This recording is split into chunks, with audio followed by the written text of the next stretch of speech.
Hi, my name is Rachel Geller, and I'm going to talk you through how to introduce your new cat to your resident cat. You definitely want to do a proper introduction right from the beginning, because how you do the introduction will lay the foundation for how your cats will see each other and the associations they have with each other. If the cats start out calmly, safely, and securely, this will carry them into a tolerant relationship. You know what? They may even grow to love each other.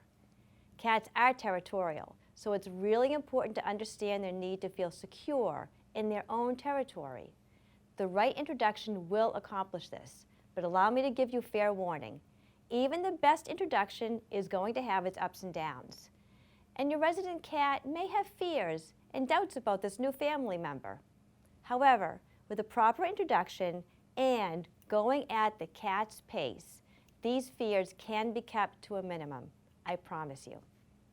The introduction must be gradual and positive to meet the needs of both cats.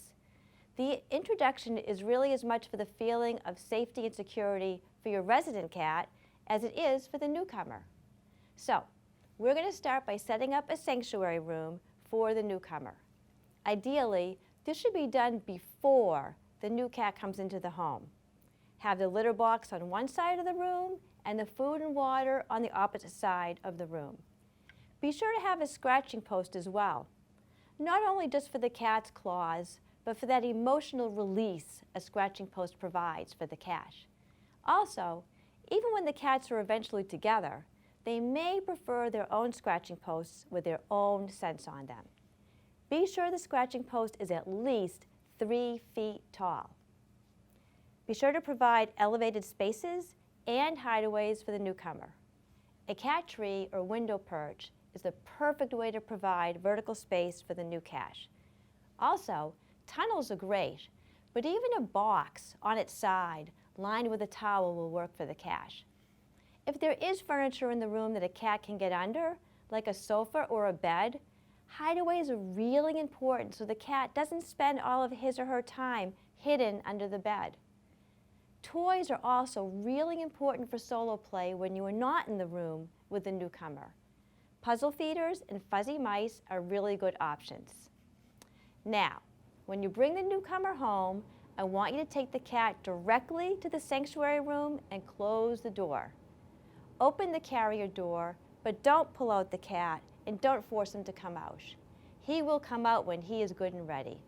In these matters, it's always best to go at the cat's pace.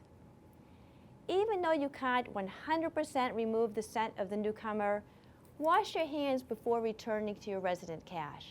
Some advice I like to give is to keep a bathrobe, a large button-down shirt, smock, or some other type of covering to put over your clothes when you are with the newcomer in the sanctuary room. This prevents the resident cat from being too overwhelmed by all of these new cat smells and scents from your new cat. With your resident cat, I want you to be cool, calm, and collected. Keep it light, keep it casual, like nothing is different. If you are stressed or nervous by the introduction of the new cat, believe me, your cat will be sure to pick up on it. And guess what? He's going to blame the newcomer. The resident cat may be flustered or perturbed by the sounds and scents of the newcomer, so he may growl, hiss, or display aggressive body postures. When the resident cat does this, allow him to calm down, distract or redirect him with a toy so he works out his tension in a positive manner.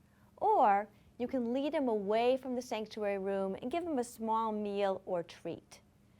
I want you to stay at this stage until your resident cat is no longer agitated and the newcomer is comfortable. You'll know he's comfortable if he's coming over to greet you when you enter the room. He may even be trying to get out of the sanctuary room. This may be one day, a few days, it could be a few weeks. Again, I want you to go at the cat's pace. Now, we're going on to what I call the scent communication phase. This allows the cats to learn about each other and gather information in a controlled, safe, and secure way. Take a clean sock, gently rub the newcomer around the mouth and head. Take another separate sock and rub your resident cat in the same way. Place the sock with the newcomer scent in an area where the resident cat hangs out a lot of the time. Don't put it right in his bed or his favorite sleeping spot. Just have it in the room where your resident cat spends most of his time. Place the sock with your resident cat scent into the newcomer's sanctuary room in a similarly neutral area. Continue with this stage until both cats seem comfortable, meaning I don't want there to be any aggression, no posturing, and they should be eating and using the litter box normally. Again, this can be one day, a few days, weeks. Observe your cats carefully for signs that they are both comfortable. There should be no signs of fear and no signs of aggression. Go at the cat's pace. Next, take a tiny bit of soiled litter from your resident cat's litter box and place it in the newcomer's box, and the same the other way around. Just a very small amount, switching the litter into each other cat's box. If all is going well, now it's time to proceed to our next step.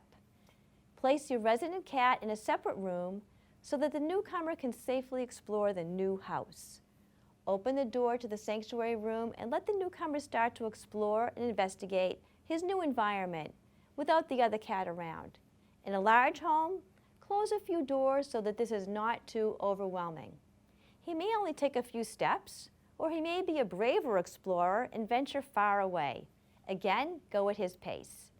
During this time, the newcomer gets information, but he also deposits his scents. You'll have to judge how often you do this step based on the newcomer's comfort level and the resident cat's acceptance. Again, it could be days, weeks, or months. But don't worry if it seems to be going slowly. That's okay. Just like people, each cat enters into a relationship at a different pace and a different comfort level. After the scent stage, now you're ready for the visual stage. Food is very motivating for a cat, especially a yummy treat that you know the cats really like. You can use food to help the cats form positive associations with each other. Each cat will think, hey, whenever that other cat is nearby, there are delicious treats. How lucky can a cat get? Open the door to the sanctuary room a crack and let them see each other as you give them each a small meal or special treat. The cats need to be far enough apart that they're both in their comfort zones. As soon as the meal is over, close the door. Do this for every meal and for special treats. As the cats get more comfortable with each other, you can open the door wider and you can also move the bowls closer.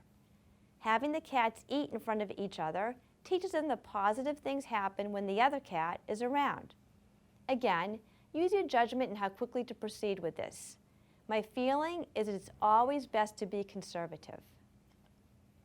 Once this is going well, it's time for interactive play therapy and group play therapy.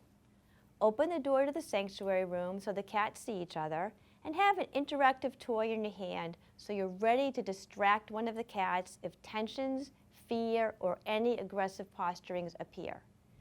During introductions, ping pong balls or crinkly mylar balls are great to have handy to divert one cat's attention from the other. If the cats are handling this well, you can even have a fishing pole type toy in each hand and conduct a very short group play session. In this phase, every play session has to be short. This is because you always want to end on a positive note.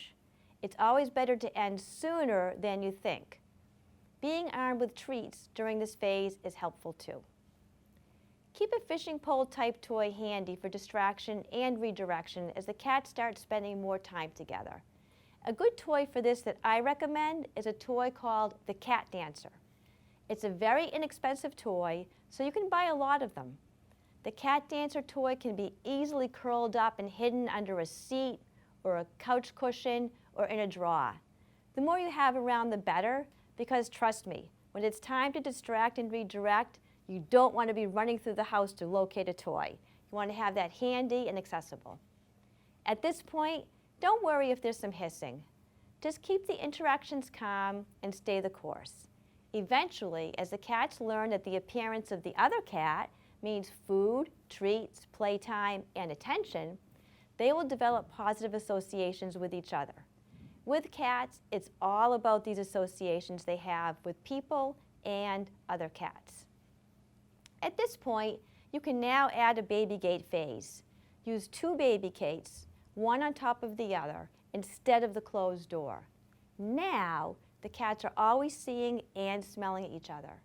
Continue to do the group feeding and the group interactive play, but now the baby gate is there as protection. When this step is going well, you can begin letting the cats out together for short periods of time, gradually and conservatively increasing this time. Supervise the cats when they are together until you are sure they are okay alone. However, keep the sanctuary room for a while until you feel the newcomer no longer needs it. Even after the cats have settled in, make sure that newcomer has a space that is clearly his. He may want to still have that safe spot.